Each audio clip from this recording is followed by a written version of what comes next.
Captain Ranjith Raja is the head of Middle East and North Africa Oil and Shipping Research at Refinitiv. He joins us from Dubai. Captain, what kind of effort must be underway to try to get this ship unstuck? Hi, good afternoon. Thanks for having me. So, in terms of the salvage operation itself, the last update that we have received is there are at least about 10 tugs which are assisting the vessel, which are currently tied to the vessel in order to try and pull from different angles to try and dislodge. There are at least three dredgers, with one additional dredger that has been added on site in order to clear the sandbanks where the vessel is currently being banked on.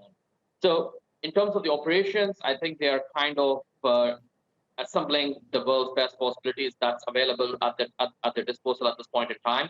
And not to mention, there were also reports that there could be a floating crane that could be brought into position in order to start removing or offloading or lightening the containers, to speak of, from the major vessel in order to lighten the ship. But of course, that's going to take much more time, at least a few weeks, if not more, in order to start lightening it better. Right, and it does sound like it will take quite a bit of time to get this ship unstuck. And we know the supply chain was already heavily strained in the last year because of the coronavirus pandemic. This certainly is not helping. I'm curious as to what sort of knock-on effect this is likely to have. And will the average consumer notice anything because of this disruption? Definitely. I mean, we have already started seeing a sharp spike in terms of the freight rates, in terms of the oil prices, in terms of the vessels that are available for being chartered. That's the available tonnage count that you usually use for chartering the vessel. So what it happens is these are going to be subsequently passed on to the end consumers at any given point in time. So any ship that is deviating or incurring any additional cost is going to be reflected in terms of the freight that are going to be charged for moving any cargo or parcel from point A to point B. So what that happens is the landed cost of these products are eventually going to increase, which will eventually result in the buying price that the consumers are going to face at the end of the day.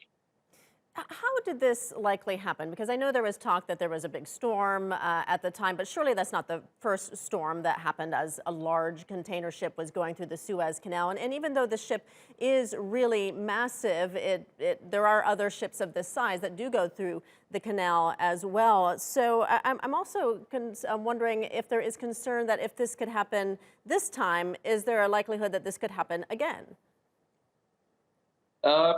It could potentially happen again because, like you rightly pointed out, this is not the first time a vessel of this size is transiting, and there are various safety measures that have been put in place, various checks that are done prior to the start of the transit on either side of the canal in order to avoid situations as specific as this.